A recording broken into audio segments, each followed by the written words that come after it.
This is absolutely dreadful. I wouldn't feed this slop to the dogs. How dare you? After I spent all day cooking, you will eat every bite. In the heart of a thriving village, where the sun painted the clay huts golden each morning and the sound of children's laughter mixed with the rhythm of grinding stones, there lived a couple whose constant bickering had become as predictable as the changing seasons. Their names were Adanna and Chidi, and though they had once loved each other dearly, the years had turned their gratitude into grievances and their appreciation into accusations. Every morning began the same way. Adanna would rise before dawn to prepare the family's meal, her hands working tirelessly to grind the grain and stir the porridge, while simultaneously dressing their three children and organizing the household. This is absolutely dreadful. Yet, when Chidi tasted the breakfast she prepared, his face would twist in disappointment. "This porridge is too watery again," he would complain, pushing the bowl away. "How hard is it to cook proper food? Jabari's wife makes meals that actually taste good." Adanna's heart would ache at these words, but she swallowed her pain and continued her endless tasks. The day would unfold with Chidi laboring in the fields under the merciless sun, his back bent over the crops, sweat streaming down his face as he worked to provide for his family. Meanwhile, Adanna fetched water from the distant river, balanced heavy pots on her head, broke up fights between the children, mended torn clothes, and prepared the evening meal. But when Chidi returned home exhausted, if he found the youngest child with a scraped knee from playing, his anger would flare. "Can't you watch them properly?" he would shout. "This wouldn't happen if you paid attention. What do you do all day while I'm breaking my back in the fields?" Adanna's resentment grew with each criticism. That evening, as Chidi presented the day's modest harvest, her own complaints poured forth like water from a broken pot. "Jabari's wife has a new wrapper, beautiful beads and fine jewelry. Why can't you provide like him? The yam harvest was poor again. Other men bring back more. And you never help with the children. I'm exhausted, but you act as if your work is the only work that matters." Chidi's face reddened with anger. "You waste everything I bring. Nothing is ever enough for you. Other wives keep better homes and show gratitude. All you do is complain and gossip with the other women." This toxic pattern continued day after day, week after week, until the entire village knew of their bitter discord. The elders shook their heads sadly, remembering when the couple had been happy. The children grew quieter, their innocent eyes clouded with confusion and sadness. Then came the day that changed everything. The morning started with burnt breakfast. Chidi's hunting trip had yielded nothing. The tension in their home was thick enough to cut with a knife. When Chidi criticized the ruined meal, Adanna finally snapped. "Then cook it yourself if you're so talented," she screamed. "At least I'm here. You can't even catch a bush rat." The argument escalated into a fight so fierce that it spilled into the village square, where neighbors watched in shock as the couple shouted hurtful words, each tearing down the other's worth and contribution. The village elders quickly intervened, separating them before things turned physical, and summoned them to appear before the king. The next morning, Adanna and Chidi stood before King Okonkwo, a wise ruler known throughout the land for his fair judgments and deep understanding of human nature. The palace was impressive, with its tall pillars and walls decorated with the symbols of their ancestors. But neither spouse noticed the grandeur. They were too consumed by their anger and pain. "Speak," the king commanded, his voice calm but authoritative. Adanna went first, her words tumbling out in a torrent of frustration. "Your Majesty, I want a divorce from this ungrateful man. I work from before sunrise until long after dark. I cook, I clean, I raise our children, I manage every aspect of our household. And what do I receive? Only criticism and blame. He provides so little, yet expects me to be grateful. He never helps with the children, never acknowledges my efforts, and treats me like a servant rather than a wife. Chidi's tone came with equal vehemence. Your Majesty, grant this divorce. I beg you. This woman is never satisfied. I labor in the fields until my hands bleed. I risk my life hunting dangerous animals to provide meat for our table. I do everything a man should do, and still she complains. She wants expensive clothes and jewelry like the chief's wives. She burns the food. She can't even watch the children properly, and she constantly nags me about not doing enough. Nothing I do is ever good enough. The king listened to both sides, his aged eyes moving from one spouse to the other, seeing not just their anger but the deeper pain underneath. Behind them, their 3 children stood with tears streaming down their faces, and this sight seemed to touch something in the old ruler's heart. After a long silence, he spoke. "You both shall have your divorce," he said, and both Adanna and Chidi looked momentarily relieved. But the king continued, raising his hand. "First, you must prove to me that you truly understand what you are giving up. For 2 full weeks, you will switch your roles. Chidi, you will perform all of Adanna's duties. You will cook, clean, fetch water, watch the children, and manage the household. Adanna, you will take on Chidi's responsibilities. You will work the farm, tend the crops, and hunt for meat. Only then, after 14 days, will I grant your divorce if you still wish it." That's all? Chidi's chest puffed with arrogant confidence. "That's all? Her work is easy. I accept this challenge gladly." His work is Adanna simple laughed labor, bitterly. and And anyone his could work do that, is I simple agree. labor. Anyone can dig in dirt and chase animals. "I agree." The king smiled knowingly, a smile that suggested he had seen this story play out before. "Then it is settled. Begin tomorrow. The entire village will be watching." The next morning, as the first rooster crowed, Chidi woke with confidence. How hard could household tasks be? He had watched Adanna do them for years. Meanwhile, Adanna strapped on Chidi's farming tools, feeling the weight of the hoe and machete, ready to prove that his work was nothing special. Both set out to conquer their new roles, smugness written across their faces. By midday, Chidi's confidence had shattered like a clay pot dropped on stone. He had burned the morning porridge so badly that smoke filled the entire hut, making the children cough and cry. When he tried to dress them, they ran around like wild chickens, refusing to listen to him. 2 of them fought over a toy, and while he was separating them, the youngest wandered off and fell into a mud puddle, requiring a complete change of clothes. He hadn't even started the other chores. The water pot needed filling, but on his first trip to the river, balancing it on his head proved impossible. The pot slipped, crashed, and broke, sending water everywhere and earning him mocking laughter from the women at the riverside. "First time doing real work, Chidi?" one of them teased. Humiliated and already exhausted, he realized with horror that he hadn't even begun preparing the evening meal, and he had no idea where Adanna kept the ingredients or how to start. Adanna's day was equally devastating. The sun beat down on her with relentless fury, and within hours, her back screamed in agony from bending to tend the crops. The hoe, which had looked so simple in Chidi's hands, raised painful blisters on her palms within the first hour. She didn't know which plants to harvest, which to leave, or how to pace herself. By noon, she was far behind where she should be, and she hadn't even attempted to hunt yet.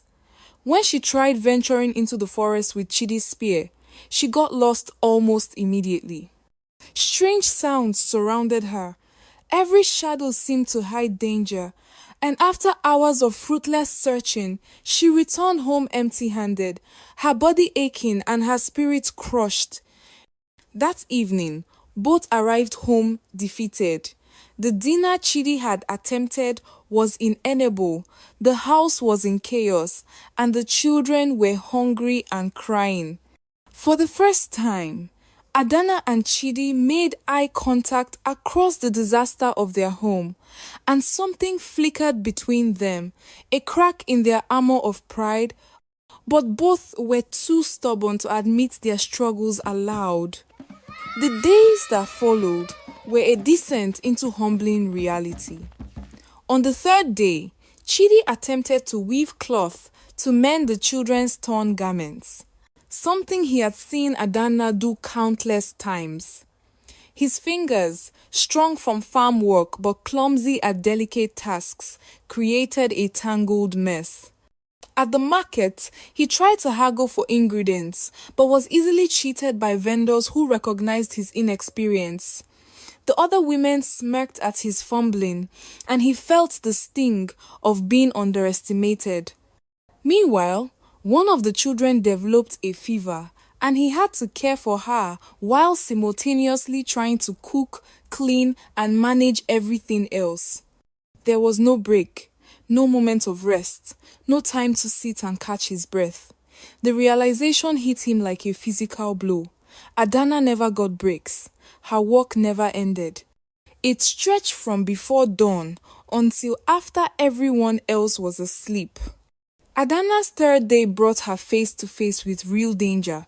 She went hunting again, determined to bring back meat, but in the forest, she encountered a snake that sent her scrambling backward in terror.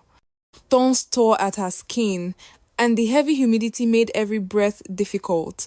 She managed to track an antelope, but her inexperience meant it heard her approach and bounded away. Other farmers in the fields, seeing her struggle, offered help and advice, and their respect for Chidi became evident. Your husband has earned his place among us through years of skill and hard work. One elder told her, "This is not work anyone can simply do." That evening, her hands were covered in cuts and blisters, her muscles screamed with every movement, and she had nothing to show for her efforts. By the fifth day, both had reached their breaking point.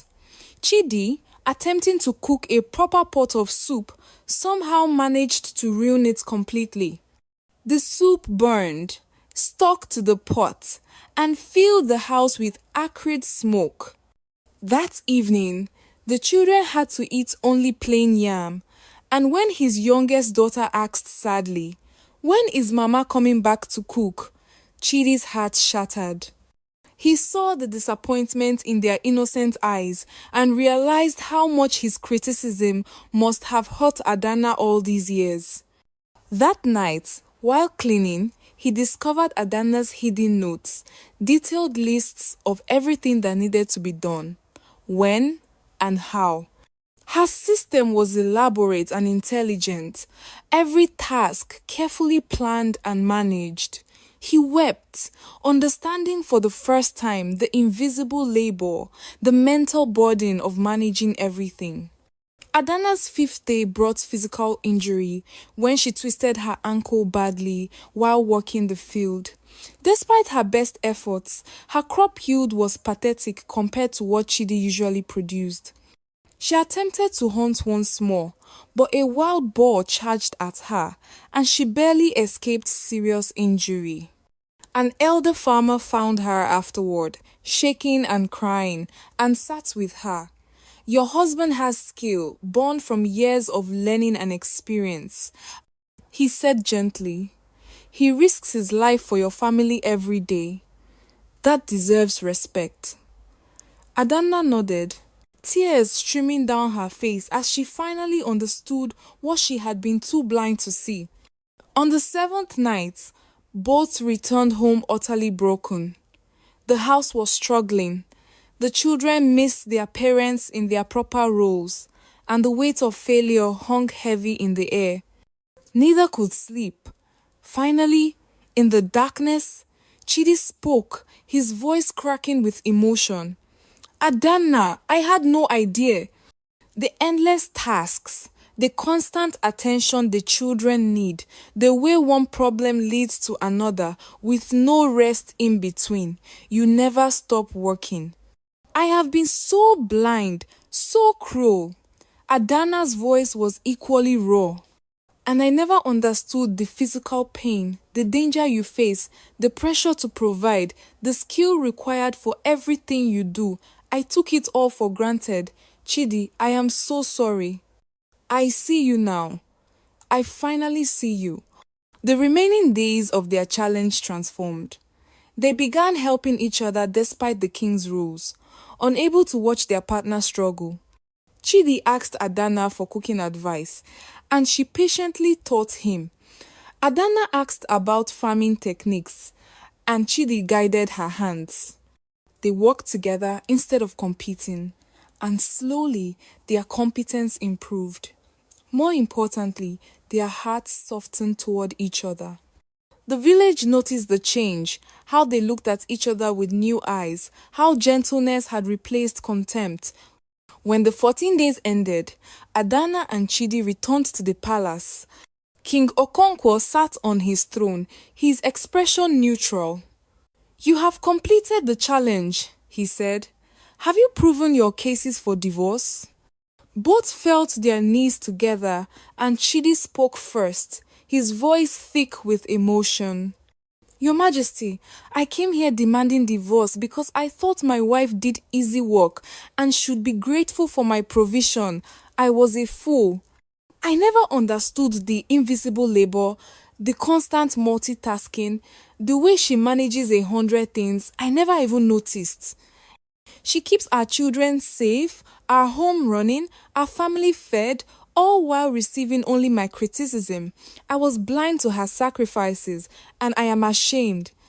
Adanna continued, her own tears flowing freely.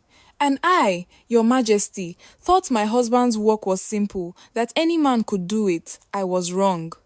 I never appreciated the physical danger, the skill required, the pressure he carries to provide for us, the way he has earned respect through years of hard work.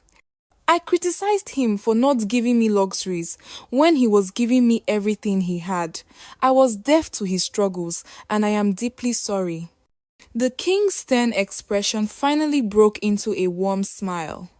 You came seeking divorce. What do you seek now? Together, they answered, forgiveness, understanding. A chance to begin again. The king rose from his throne and approached them. Marriage is not a competition but a partnership. Every role has value, whether performed in the home or in the fields. Appreciation is the foundation of love.